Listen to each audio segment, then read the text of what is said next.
Bilisan niyo na dyan at ang matapos na tayo. Ay, kailan kayo mawawala mga panyagang mananakot na yan? Huwag kang mag-alala. Aalis din ang mga yan.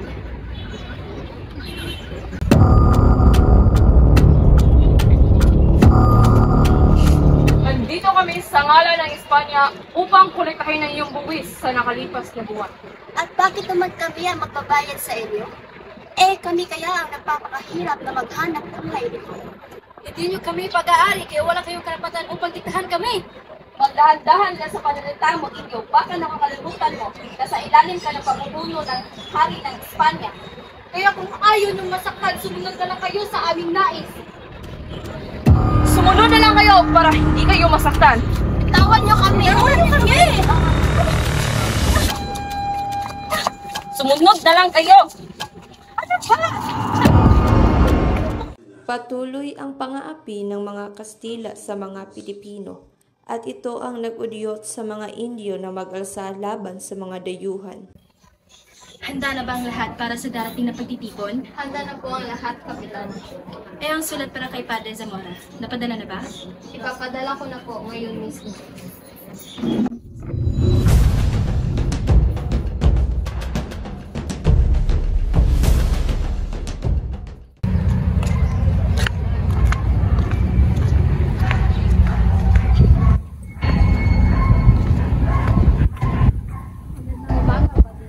Magandang araw din sa iyo, Iha. Ano may paglilingkod ko sa iyo? May pinabibigay na sulat si Kapitan. Maraming salamat dito, Iha. Walang anuman po, Padre Zamora, at ako'y mauna.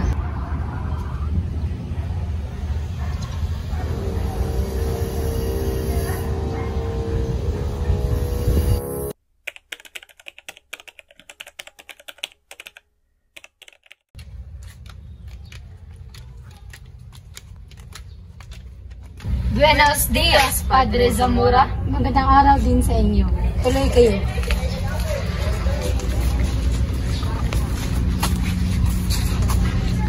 Padre Burgos, Padre Gomez, inahayahan ko kayo bukas para sa imbitasyon na binibigay ni Kapitana. Hindi na muna siguro ako makakapunta sa imbitasyon ni Kapitana, Padre Zamora, sapagkat mag-aanap ako sa aking kadalawang doktoral. At ako naman ay pasensyahan niyo na din, subalit ako ay matanda na para sa ganyan. Sige, mukhang buo na inyong desisyon at iginagalang ko inyong pasya. Salamat sa iyong oras, Padre Zamora. Kami ay mauuna na.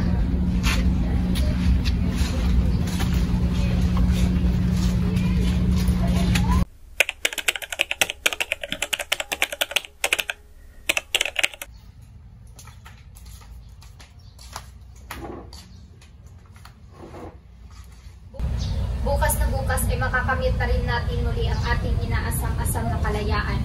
Kalayaan! Kalayaan!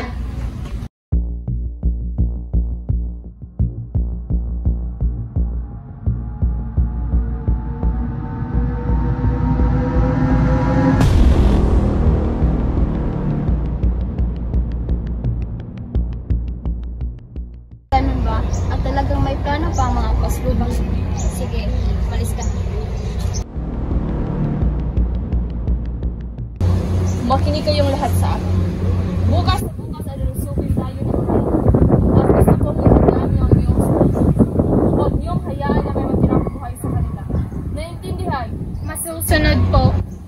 Sige, maaari na kayong umalis at maghanda na kayo.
ng gobyerno ukol sa pamumuno ng revolusyon. Wala po akong kinalaman dyan. Huwag ka na mapaliwanag pa!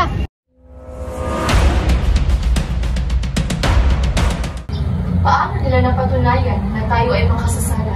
Subalit, ang gusto lamang natin ay magkaroon ng simbahan katulad ng mga private.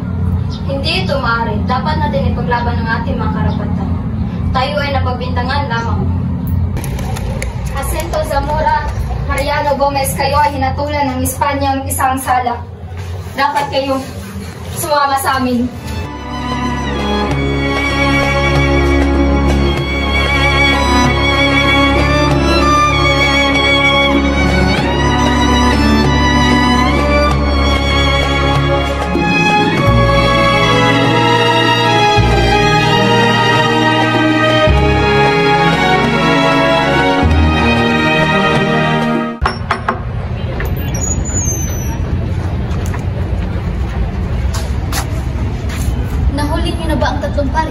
Nahuli rin namin sa General. Sila ay kasalukuyan na nasa SEDA. Magaling! Wala nang revolusyong mangyayari dahil nahuli na namin ang napakasimuno ito. Ano na ang gagawin natin? Hahantong na lang ba tayo sa ganito? Huwag tayo mawala ng pag-asa. Magtiwala tayo sa Diyos. Hindi pa huli ang lahat. May pag-asa pa tayo. Siya ang nagpasimuno sa revolusyon. Sila ang nagplano nito. Anong planong pinagsasabi mo? Narinig ko ang napabagsakin ang gobyerno sapagkat hindi sila ang mas mababaw sa mga fraile. Wala kaming alam dyan. Oo, mas mababaw kami sa mga fraile, pero wala kaming planong ganyan. Maniwala po kayo sa akin. Sila ang nagplano sa revolusyon. Si Padre Burgos, siya ang nagpasimuno sa revolusyon na ito. Wala kaming kinalaman dyan. Ang hilig mong mga akusa sa isang pangyayari na hindi namin alam. Wala kaming kasalanan. Hindi ito husgado. Hindi ka nga namin kilala. Sino ka?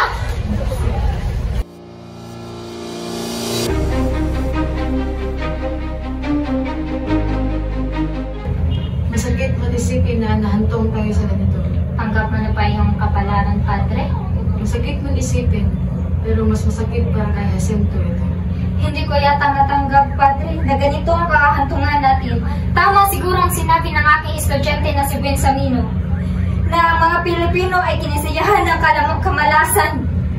Iniwala ka ba sa malas, Padre Zamora? Sa kalagayan natin ngayon, Padre, oo. Di ko lubos na isipin na ganito ang kahahantungan natin. Dahil sa totoo lang sa Islam to, may nakararamdam na ba ng swerte? Ang sino mga isinilang sa bayan na ito? Tingnan natin ang mga Indio, mga alipin na walang karapatan, mga segunda klase, sa mga taong pinanganak sa kanilang sariling bayan, ngunit walang karapatan. Tayo mismo may dugo tayong Espanyol, ngunit halos hindi tayo ituring ng mga tao dahil lamang tayo pinanganak sa bayan na ito. Hindi kita masisisi dyan. Ang pinakamabait sa akin si Padre Pedro Pilais, ngunit minala siya at nailibing sa isang lindol. At ang ating mabait na gobernong general ay pinalitan ng isang diktador. Ngayon mo sabihin sa akin, Padre, hindi nga ba tayo malas at sinumpang bayan? Padre, ang aking mga estudyante, sila Bensamino, madadamay sila. Sasabihin nila na ikaw ang nagdala ng malas sa kanila. Pepe, Roman 8:18. Ang pagdurusa natin ay hindi mahihambing sa kalaulitan na ihayag sa atin. Hindi ako naniniwala sa malas, Pepe. Lahat ng ito ay plano ng Diyos. Ang sakit naman isipin na ganito ang plano ng Diyos para sa atin. Tungkulin natin ang bilang isang pari. Ipalapit ang mga tao sa kadiliman at kasamaan. Sana magimit siya ang ating pagkamatay para sa liwanag ng mga Pilipino.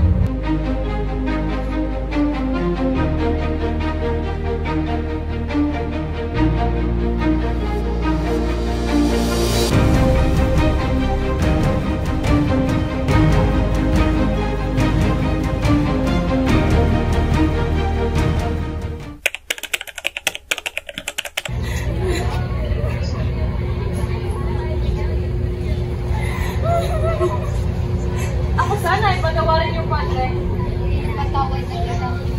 Wala kaming kasalanan.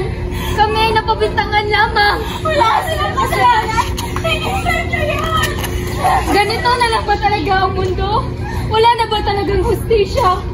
Kanada. Sumiklab sa kalooban ng mga Pilipino ang puot na nadarama na siyang dahilan ng pagpukaw ng pagkakaisa ng mga Pilipino.